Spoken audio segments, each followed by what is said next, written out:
중앙은행이 돈을 시장에 풀면 금리가 내려가야 정상. 경제학 교과서 첫 장에 나오는 상식이죠. 그런데 2025년 12월 지금 대한민국에서는 정반대 현상이 벌어지고 있거든요. 한국은행은 수조 원의 유동성을 쏟아붓고 있는데 10년물 국채 금리는 3% 중반까지 치솟았습니다. 불을 끄려고 물을 뿌렸는데 오히려 불길이 더 커진 셈이죠. 이건 단순한 시장 변동이 아닙니다. 우리 금융 시스템 어딘가에 심각한 균열이 생겼다는 가장 위험한 신호고. 자, 지금부터 이 기괴한 역설의 정체를 파헤쳐 보겠습니다. 한국은행의 공식 설명은 간단합니다. 부동산 PF 시장의 붕괴를 막기 위한 불가피한 선택이라는 거죠. 2025년 상반기 기준으로 부실 우려 PF 규모가 약 20조 원에 달하는데요. 이게 한꺼번에 터지면 건설사 몇 개가 망하는 수준이 아니라 저축은행, 증권사, 심지어 1금융권까지 연쇄 충격을 받으면서 금융 시스템 전체가 마비될 수 있다는 공포가 깔려 있습니다. 그래서 한국은행이 소방수 역할을 자처하며 RP 매입으로 단기 자금을 공급하고 3년 만에 처음으로 1조 5천억 원 규모의 국채 단순 매입까지 동원했던 거죠. 그런데 시장의 시선은 완전히 다릅니다. 이런 정책이 오히려 도덕적 해이를 키운다는 비판이거든요. 생각해 보세요. 넘어져도 다치지 않게 항상 푹신한 매트를 깔아주면 아이는 조심히 걷는 법을 배울까요? 아니면 더 과감하게 뛰어다니다 결국 크게 다칠까요? 지금 한국은행이 깔아주는 유동성이라는 매트가 바로 그런 역할을 하고 있습니다. 진작에 정리됐어야 할 부실 프로젝트들이 중앙은행의 자금 덕분에 연명하고 있고, 금융기관들은 위험한 곳에 투자해도 결국 정부가 구해주겠지라는 믿음을 갖게 된 거죠. RP 매입부터 살펴보겠습니다. 이건 한국은행이 시중은행으로부터 국채를 담보로 잡고 단기 자금을 빌려주는 방식인데요. 원래는 일시적인 자금 부족 해결용 단기 처방전입니다. 하지만 2024년부터 이 처방전이 거의 상시적으로 남발되고 있거든요. 특정 시점에는 수조 원이 풀렸습니다. 마치 환자에게 진통제를 계속 놔주는 것과 같죠. 당장 고통은 줄지만 병의 근본 원인은 점점 깊어지는 겁니다. 더 강력한 카드가 국채 단순 매입입니다. 한국은행이 직접 시장에서 국채를 사들이는 사실상의 양적 완화죠. 시장의 현금을 직접 살포하는 것과 마찬가지인데요. 이게 시장에 보내는 가장 강력한 신호입니다. 정부와 중앙은행은 어떻게든 시장을 떠받칠 것이다 라는 메시지거든요. 바로 이 지점에서 맨 처음 역설이 풀리기 시작합니다. 왜 돈을 푸는데 금리가 오를까요? 시장의 스마트머니, 특히 외국인 투자자들은 한국은행의 필사적인 움직임을 보고 이렇게 생각하는 겁니다. 상황이 우리가 생각했던 것보다 훨씬 심각하구나. 저렇게 인위적으로 돈을 풀지 않으면 안 될 정도로 내부가 썩어가고 있구나. 결국 한국은행의 정책은 안도감이 아니라 더 깊은 불안감과 의심을 심어줬거든요. 그 불안감이 바로 위험 프리미엄이라는 이름으로 국채금리에 반영되는 겁니다. 한국이라는 나라의 채권에 투자하는 것이 더 위험해졌으니 더 높은 이자를 내놓으라는 시장의 차가운 요구죠. 데이터가 이 사실을 냉정하게 보여줍니다. 미국과 독일도 장기금리가 오르고 있지만 한국의 10년물은 그보다 더 가파른 상승을 보였거든요. 왜 우리만 이렇게 더 아파야 할까요? 바로 여기에 코리아 리스크 프리미엄이라는 불편한 단어가 등장합니다. 글로벌 투자자들이 한국 시장을 바라볼 때 다른 선진국에서는 발견할 수 없는 추가 위험이 있다고 판단하고 그 위험에 대한 대가로 더 높은 금리를 요구하기 시작했다는 뜻입니다. 그들이 보는 위험은 명확합니다. 막대한 부동산 PF 부실, 그리고 이걸 해결하겠다며 원칙 없이 돈만 쏟아붓는 정책적 불확실성이죠. 해외 투자자들 눈에는 이렇게 보이는 겁니다. 한국 경제는 지금 거대한 폭탄을 안고 있는데 폭탄을 해체할 전문가가 아니라 일단 테이프로 감아서 시간을 벌고 있구나. 저러다 터지면 어떡하지? 이 불안감이 바로 금리에 반영되는 거죠. 외국인들은 한국 국채를 팔거나 혹은 팔지 않더라도 훨씬 더 높은 이자를 주지 않으면 투자할 수 없다고 버티는 겁니다. 결국 지금의 위기는 외부에서 불러온 태풍에 우리 집의 썩은 기둥이 함께 흔들리며 증폭되고 있는 현상입니다. 그렇다면 이 모든 문제의 근원, 우리 경제를 이토록 취약하게 만든 썩은 기둥은 대체 언제부터 어떻게 만들어진 걸까요? 많은 전문가들은 그 시작점을 둔촌주공 사태로 지목합니다. 대한민국 역사상 최대 규모의 재건축 사업, 무려 12,000가구에 달하는 거대 프로젝트가 공사비 증가로 멈춰서면서 대한민국 전체를 공포로 몰아넣었던 바로 그 사건이죠. 당시 시장 원칙대로라면 사업성이 악화된 프로젝트는 고통스러운 구조조정을 거쳐야 했습니다. 손실을 감수하고 책임질 사람은 책임지고 시장의 힘을 통해 옥석이 가려지는 과정 말이죠. 바로 그때가 부실의 고리를 끊어낼 수 있었던 골든타임이었습니다. 하지만 우리는 정반대의 길을 선택했습니다. 정부와 금융당국은 시스템 리스크 방지라는 명분 아래 사실상의 구제금융을 통해 이 프로젝트를 인공호흡기로 살려냈거든요. 언론에서는 이를 영화 제목에 빗대어 둔촌일병 구하기라고 불렀죠. 단기적으로는 시장의 급한 불을 끄는 데 성공한 것처럼 보였습니다. 하지만 그 대가는 혹독했죠. 이 결정은 시장 전체에 끔찍하고 위험한 신호를 보냈습니다.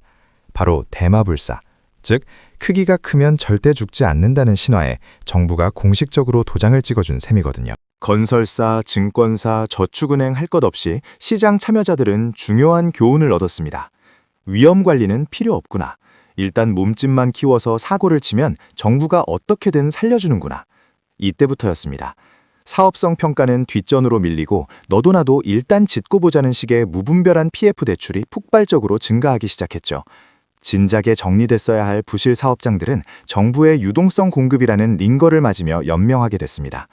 2022년에 도려냈어야 할 작은 종기는 2025년 지금 온몸으로 퍼진 거대한 암덩어리가 되어 우리 경제에 목을 조르고 있는 겁니다. 더 근본적인 문제가 있습니다. 왜 정책당국은 이토록 무리한 결정을 내릴 수밖에 없었을까요? 그 답은 우리 경제의 구조적 아킬레스건에 있습니다. 바로 부동산 및 건설업에 대한 과도한 경제 의존도죠.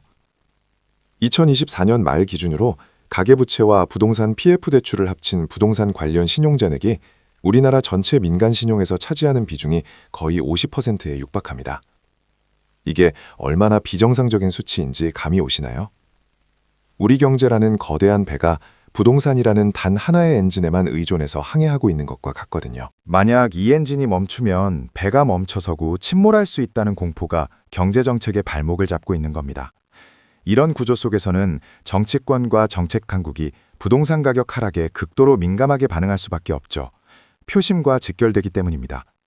중앙은행의 독립성 역시 마찬가지입니다. 물가 안정이라는 본연의 임무보다 부동산 시장 연착륙과 단기적 경기 부양이라는 정치적 압력에 굴복하기 쉬운 구조가 되어버린 거죠. 우리가 앞서 봤던 한국은행의 기계화 정책들은 바로 이 거대한 구조적 종속관계에서 비롯된 필연적인 결과물인 겁니다. 그렇다면 이제 정말 끝인 걸까요? 이렇게 암이 온몸에 퍼진 경제는 회생이 불가능한 걸까요? 아닙니다. 역사적으로 우리보다 더 심각한 금융위기를 겪었던 나라들도 급진적이고 고통스러운 수술을 통해 살아남은 사례가 있거든요. 부실이 누적된 금융 시스템을 정리할 때 해외에서 가장 많이 활용한 방식이 바로 배드뱅크라는 개념입니다. 이름만 들으면 부정적인 기관처럼 보이지만 실제로는 경제 전체를 보호하기 위한 일종의 부실정리 전담센터라고 이해하시면 됩니다. 1997년 아시아 외환위기 당시 태국은 금융 시스템 전체가 붕괴 직전까지 갔었는데요. 당시 태국 정부는 부실 금융기관들을 과감하게 정리하고 자산관리공사를 통해 부실 채권을 시장가로 매입하는 방식을 택했습니다. 처음엔 엄청난 혼란이 있었지만 그 결과 금융 시스템은 5년 안에 정상화됐고 오히려 더 건강한 구조로 재편됐죠.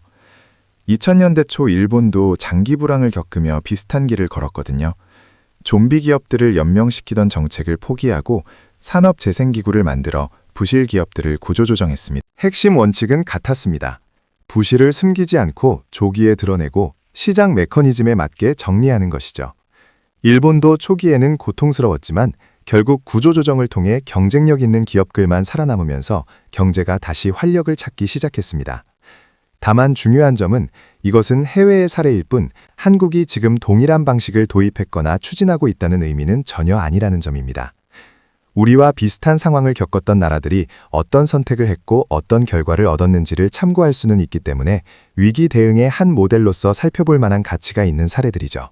분명히 말씀드리지만 지금 우리가 목격하고 있는 이 금리 급등은 거대한 위기의 예고편에 불과합니다. 진짜 위기가 시작되었음을 알리는 신호탄은 전혀 다른 것에서 터져나올 겁니다. 그래서 마지막으로 여러분 각자가 스스로 경제 상황을 판단하고 대비할 수 있는 개인 경제 계기판을 선물해 드리려 합니다. 자동차 운전석에 앉으면 속도계, 주유계, 엔진 온도계가 있듯이 우리 앞에 놓인 이 위험한 경제의 도로를 운전하기 위해 반드시 확인해야 할 5가지 핵심 계기판이죠. 첫 번째 계기판은 국채 10년물 금리입니다. 이것은 위험의 예고편이거든요. 지금 이 금리는 3% 중반에 근접한 수준까지 올라와 있는데요. 만약 앞으로 이 금리가 4%를 향해 치솟기 시작한다면 그때는 내부 시스템의 균열이 생각보다 훨씬 심각하다는 첫 번째 경고등으로 봐야 합니다. 이때부터는 본격적인 방어 준비를 시작해야 하죠. 두 번째 계기판은 원달러 환율입니다. 이것이 바로 위험의 신호탄이죠. 왜 환율이 신호탄일까요? 한 나라의 내부 문제가 골마 터지기 시작하면 가장 먼저 눈치채고 도망가는 것은 바로 외국인 자본이거든요. 그들이 한국 시장에서 돈을 빼서 달러로 바꿔나가기 시작하면 원화 가치는 폭락하고 환율은 치솟게 됩니다. 이것은 단순한 외환 시장의 변동이 아니라 대한민국 경제에 대한 국제사회의 불신임 투표죠. 1,470원을 넘어 1,500원을 위협하기 시작한다면 그것은 위기가 국내 문제를 넘어 국제적인 금융위기로 번지고 있다는 가장 강력한 신호입니다. 세 번째 계기판은 외환 보유고입니다. 우리 방어선의 체력을 보여주죠. 환율이 폭등하면 중앙은행인 한국은행은 금고에 쌓아둔 달러를 풀어서 원화 가치를 방어하기 시작하는데요. 외환 보유고는 바로 이 방어 작전에 쓰이는 실탄, 즉 총알입니다. 현재 약 4,300억 달러 수준의 외환 보유고가 급격하게 줄어들기 시작한다면 이건 우리 방어선의 체력이 빠르게 소진되고 있다는 위험 신호거든요. 총알이 떨어져가는 군인에게 더 이상 전선을 지킬 힘이 남아있지 않은 것과 같은 겁니다. 네 번째 계기판은 PF 대출 연체율입니다. 이 모든 문제의 근원, 그 뇌관의 온도를 보여주죠. 여기서 주의할 점은 착시 현상을 일으키는 전체 평균이 아니라 저축은행이나 증권사 등 취약업권의 수치를 따로 떼어봐야 한다는 겁니다. 전체 평균은 아직 관리 가능한 수준처럼 보일지 몰라도 가장 약한 고리인 이들 취약업권의 연체율은 이미 위험 수위인 10%에 육박하거나 넘나들고 있다는 추정이 있거든요. 만약 일부 취약사업장들의 실질 연체율이 10% 안팎까지 치솟는다는 소식이 들려온다면 이는 내부 폭탄이 터지기 직전이라는 신호입니다. 마지막 5번째 계기판은 외국인 채권, 주식, 순매수 동향입니다. 외부의 시선, 즉 가장 똑똑한 돈의 흐름을 보여주죠. 외국인들이 대한민국 주식과 채권을 한 달에 수조 원씩 꾸준히 팔아치우고 있다면 이것은 그들이 우리보다 먼저 위기를 감지하고 배에서 탈출하고 있다는 명백한 증거입니다. 그들은 말로 하지 않습니다. 오직 돈으로, 행동으로 보여줄 뿐이거든요. 이 5가지 계기판이 모두 빨간불을 깜빡이는 최악의 상황이 온다면 우리의 자산 포트폴리오는 어떻게 재편해야 할까요? 주식이나 부동산 같은 위험 자산의 비중을 줄이고 달러나 금과 같은 안전 자산의 비중을 높여야 하는 시기입니다. 물론 정부도 손을 놓고 있는 것은 아니죠. 정부는 자기 자본 비율이 평균 5% 안팎에 불과한 PF 구조를 개선하기 위해 신규 PF 대출에 한해 2028년까지 20% 수준으로 끌어올리는 단계적 로드맵을 추진하고 있습니다. 이건 아주 중요한 변화거든요. 시행사가 자기 돈은 5%만 넣고 남의 돈 95%로 사업을 벌이던 위험한 관행에 제동을 거는 꼭 필요한 수술입니다. 이런 근본적인 제도 개선이 실제로 얼마나 빠르고 강력하게 이루어지는지를 지켜보는 것 또한 이 위기가 반복되지 않을 것이라는 희망의 증거를 찾는 중요한 과정이 될 겁니다. 결국 이 계기판은 미래를 100% 예측하는 수정 구술이 아닙니다. 하지만 이것은 우리를 경제 위기라는 안개 속에서 길을 잃은 희생